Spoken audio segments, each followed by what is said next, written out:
ప్రభుత్వ ఉద్యోగాల్లో మహిళలకు రిజర్వేషన్లు ఉన్నాయి, కానీ అవి రాజ్యాంగ పరంగా కనిపించేటువంటి నిబంధన ప్రకారం కాదు, ఏది కాదు.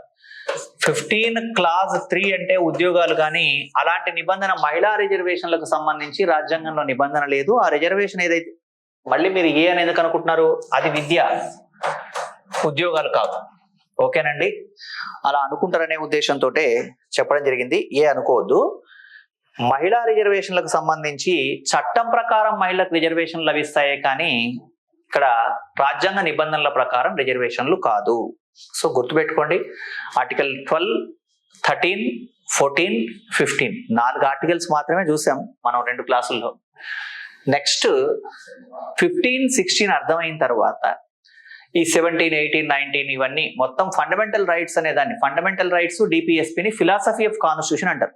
ప్రాథమిక హక్కులు ఆదేశిక సూత్రాలని భారత రాజ్యాంగం యొక్క